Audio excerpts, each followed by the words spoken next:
이 시간에 이 말씀 기초로 예수 그리스도의 나심, 예수 그리스도의 나심이라는 제목으로 함께 말씀의 은혜 나누실 때 하나님의 은혜가 충만하시기를 바랍니다. 우리 말씀의 제목 한번 따라하겠습니다. 예수 그리스도의 나심. 네, 감사합니다. 오늘은 2025년도 성탄 주일이 되겠습니다. 성탄의 기쁨이 충만하시기를 바랍니다. 우리 서로 바라보면서 성탄 인사 한번 하겠습니다. 메리 크리스마스. 메리 크리스마스. 예, 감사합니다. 우리 예수님께서 이 땅에 태어나신 이 성탄은 우리 인류의 역사를 둘로 나누게 하는 중대한 사건이었습니다. 그러면 예수님은 어떤 분이십니까? 우리 예수님이 어떤 분이신가? 기록된 것이 복음서인데요. 올해는 특별히 마태복음을 통해서 기록된 예수님은 어떤 분이신가 살펴보면서 은혜를 받고자 합니다. 그중에 오늘 말씀은 예수님의 탄생에 대한 직접적인 내용이에요. 그래서 오늘 말씀 18절에 보면 뭐라 그랬죠? 예수 그리스도의 나심은 이러하니라. 예수님의 탄생에 대해서 아주 직접적으로 설명해 주는 말씀입니다. 자, 그럼 이제 예수님의 탄생에 대해서 직접적으로 말씀해 주고 있는 이 말씀 가운데 나타난 예수님은 어떤 분이신가? 오늘은 찾아서 살펴보면서 은혜를 받고자 합니다.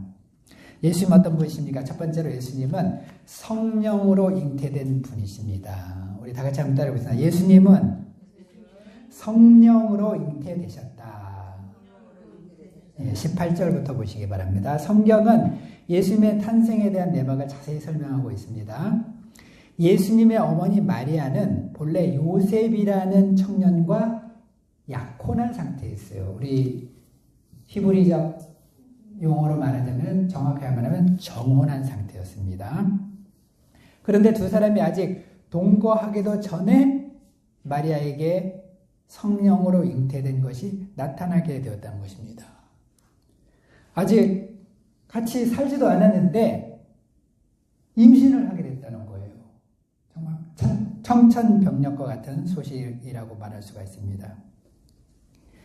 그러나 요셉은 의로운 사람이었다 그랬습니다. 요셉이 굉장히 훌륭한 청년이었던 것 같아요. 그래서 정말 이 일을 크게 버리지 않고 조용히 끊고자 했습니다. 조용히 정리하고자 했어요.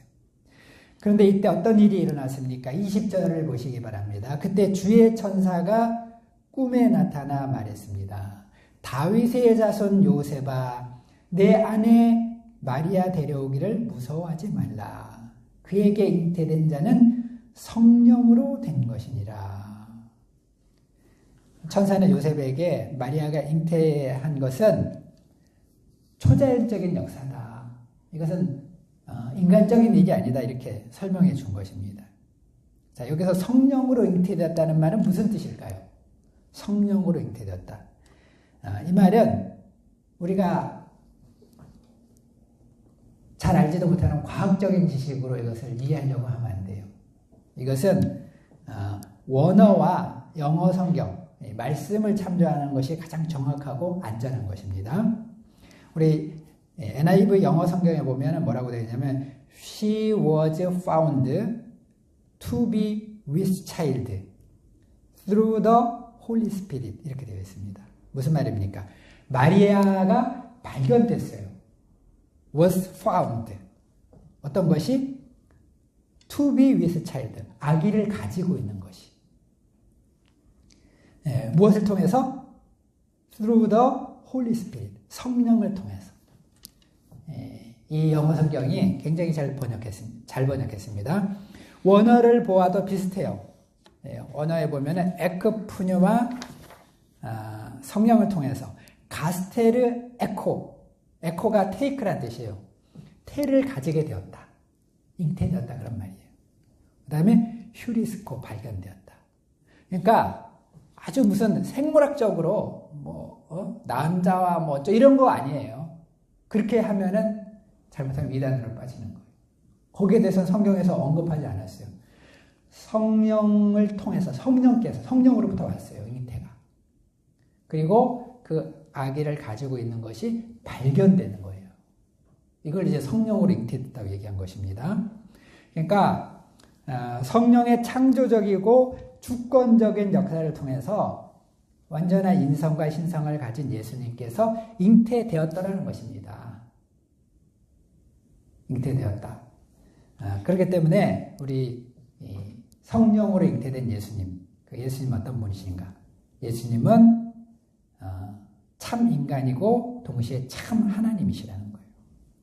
그래서 이 말씀은 우리가 하나님의 신비, 이런 걸 갖다 하나님의 신비라고 합니다. 미스테리.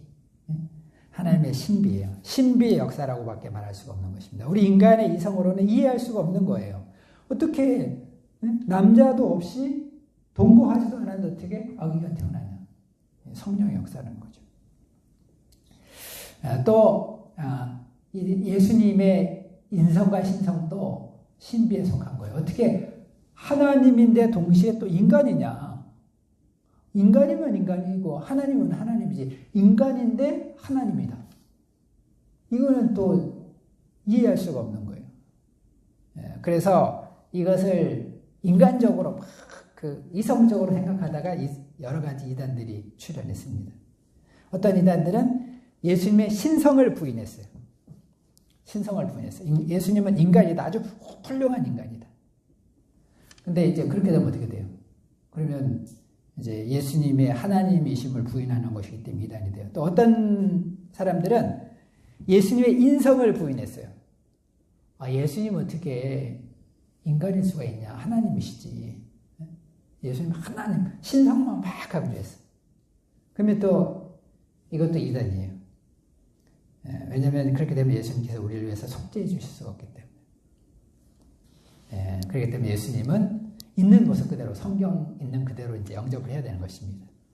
그럼 예수님의 성령 잉태가 왜 중요하냐? 왜 꼭 성령으로 잉태되셔야 되냐? 또 왜 이것이 사도 신경에 나올 정도로 중요한 거냐? 그것은 그렇게 해야만 예수님께서 우리의 완전한 구원자요, 또 완전한 하나님이 되실 수가 있기 때문에 그렇다는 것입니다. 우리가 잘 아는 것처럼 우리의 구원자가 되려면은 완전한 인간이었어요. 근데 인간이면서 또 죄가 없어야 돼요. 그럼 어떻게 아담의 후손들은 다 원죄를 가지고 있다 그랬잖아요. 도저히 불가능한 거죠. 근데 하나님께서 창조적으로 하나님의 지혜로 이 문제를 푸신 거예요. 성령 잉태를 통해서. 그러면 사람들은 또 생각합니다. 어떻게 이런 일이 가능하냐?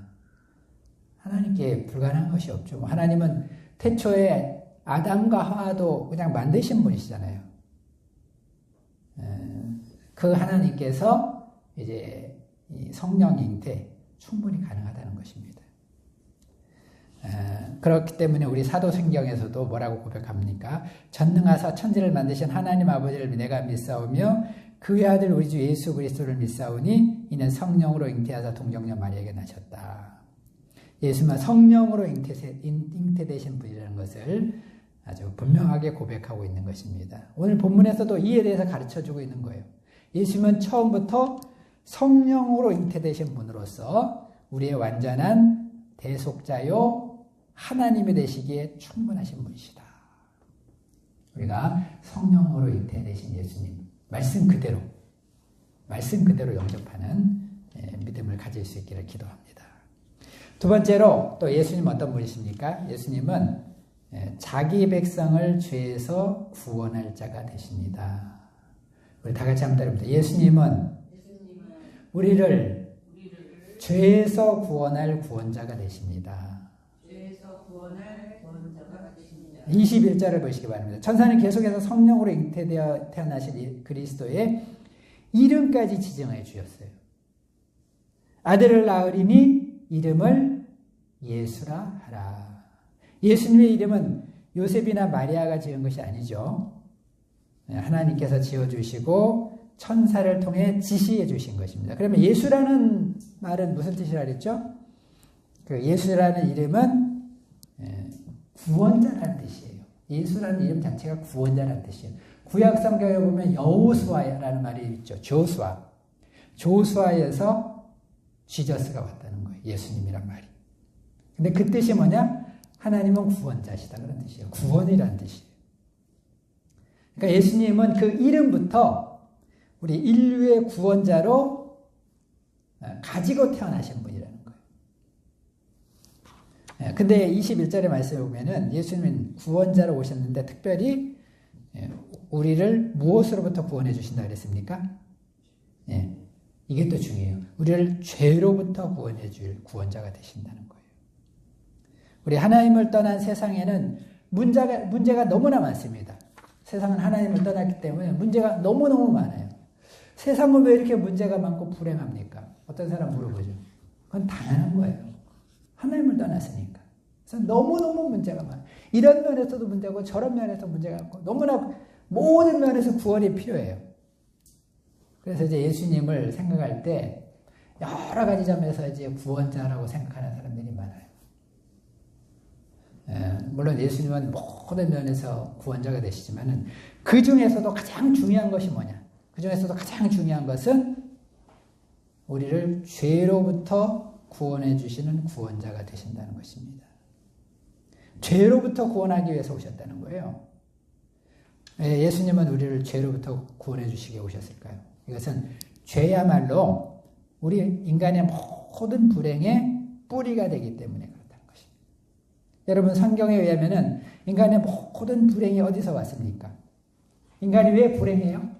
하나님께로부터 멀어졌기 때문에 떠났기 때문에 불행하게 된 것입니다. 우리 인간은 본래 어떤 존재예요? 본래는 하나님의 형상대로 지음을 받았고 또 하나님과 함께하면서 하나님으로부터 모든 은혜와 또 축복을 공급받으며 살도록 지음을 받았어요. 근데 우리 인간이 죄로 인해서 하나님으로부터 분리가 됐습니다. 떨어지게 되었어요. 그러니까 어떤 문제가 생기게 됐습니까?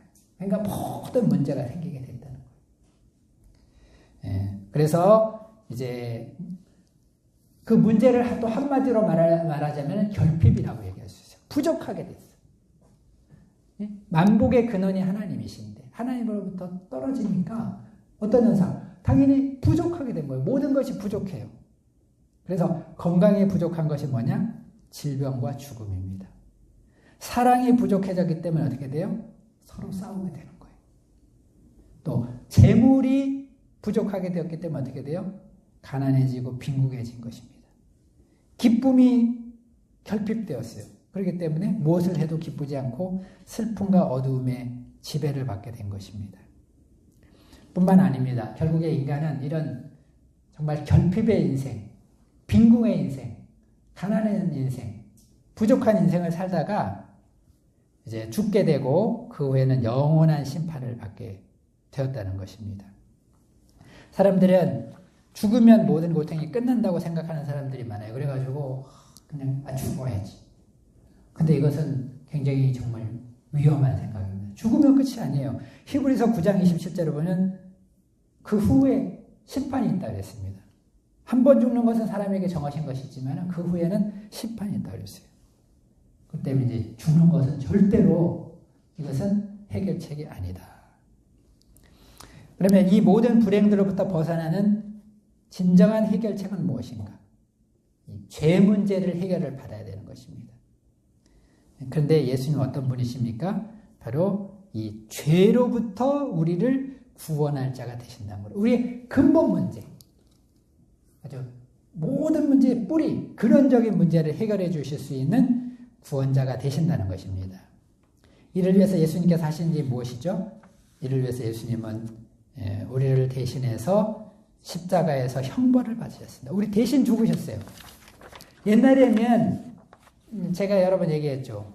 이제 돈을 받고 남의 형벌을 대신 받아주는 제도가 있었어요. 예를 들어서 곤장을 20대 맞을 일이 있으면은 부자들은요 자기가 안 맞았어요. 자기 대신 맞을 사람을 구해가지고 돈을 주고 가서 맞았습니다. 대신 맞아주는 제도가 있었다는 거예요. 근데 예수님은 우리가 받을 영원한 지옥 형벌을 대신 받아주셨다는 것입니다. 무슨 대가를 치르고요? 예수님은 아무 대가 없이 우리를 위해서 대신 받으셨다는 것입니다. 그뿐만 아니죠. 3일 만에 부활하셔서 우리 구원받은 자들이 누리게 될 모든 은혜와 영광 하나님께서 예수님께서 친히 다 준비해 주셨다는 것입니다. 그렇기 때문에 이제 우리가 할 일은 무엇입니까? 예수님 앞에서 내가 죄인 된 것을 인정하고 예수님을 영접하기만 하면 됩니다. 믿으면 됩니다. 그러면 어떻게 돼요? 모든 죄로부터 사함을 받게 되고 구원을 받게 된다는 것입니다. 모든 불행으로부터 자유하게 되는 거예요. 모든 결핍의 문제들도 해결되어진다는 것입니다. 그래서 우리가 이런 모든 근본적인 문제로 해결되는 방법은 오직 예수님밖에 없다는 것입니다. 자, 성탄절은 이 구원자 예수님께서 세상에 오신 날입니다. 그렇기 때문에 기쁜 날일까요? 아닐까요? 너무나도 기쁜 날입니다. 우리를 위해서 세상에 오신 구원자 예수님을 찬양드리면서 또 우리가 정말 이 구원의 기쁨을 누릴 수 있기를 바랍니다. 우리를 모든 죄와 불행들로부터 구원해 주기 위해서 이 땅에 오신 우리의 성탄의 주인공이 되시는 예수님의 은혜를 찬양드립니다. 우리 세 번째로 또 예수님 어떤 분이십니까? 예수님은 우리와 함께 계시기 위해서 오셨습니다. 우리 다 같이 따라해보겠습니다. 예수님은 우리와 함께 계시기 위해서 오셨다. 22절에서 25절입니다. 계속해서 22절부터 보시기 바랍니다. 이 모든 일들은 어쩌다 우연히 이루어진 일이 아니라는 거예요. 일찍이 선지자들을 통해서 주셨던 약속의 성취라는 것입니다. 그 대표적인 약속이 이사야서 7장 14절이에요. 이사야서 7장 14절. 이사야서 7장 14절이 어디 나옵니까? 우리 23절에 나옵니다.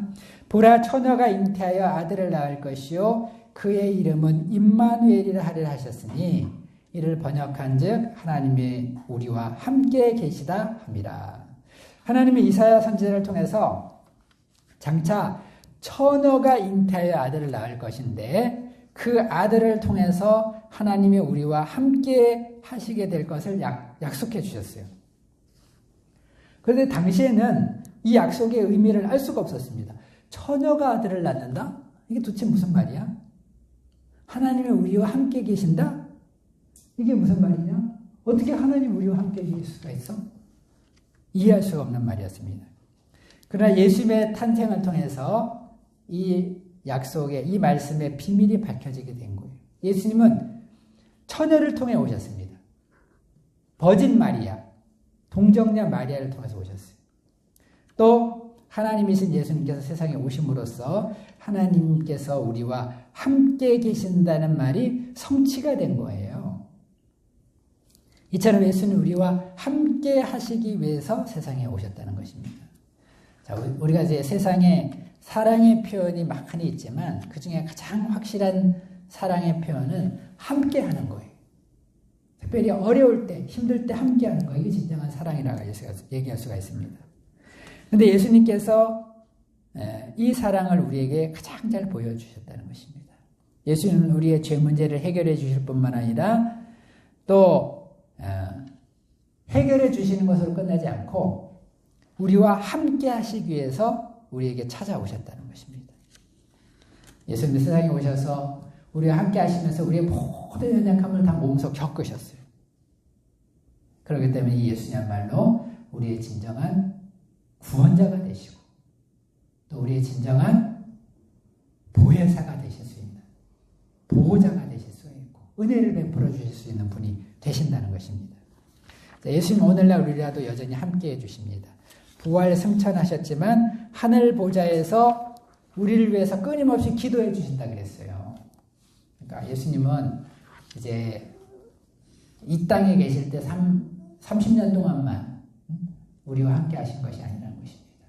부활 승천하신 뒤에도 지금도 하나님 보좌 우편에서 우리를 위해서 기도해 주신다. 철로역정에도 나오잖아요.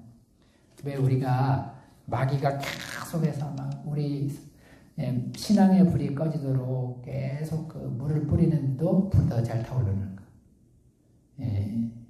예수님께서 우리를 위해서 계속해서 기름을 부어주고 계시기 때문에 우리를 위해서 기도해 주시기 때문에 우리가 이렇게 영적으로 살아갈 수가 있다는 것입니다. 그래서 이 말을 우리가 뭐라고 얘기하냐? 임마누엘. 임마누엘이라는 말을, 이 의미를 우리가 잘 알아야 됩니다. 임마누엘이라는 말이 하나님의 우리와 함께 계신다. 그런 뜻입니다. 예수님은 임마누엘의 사랑을 보여주시기 위해서 이 땅에 탄생하셨다. 임마누엘의 주님이시다 하는 것을 우리가 알 수가 있습니다.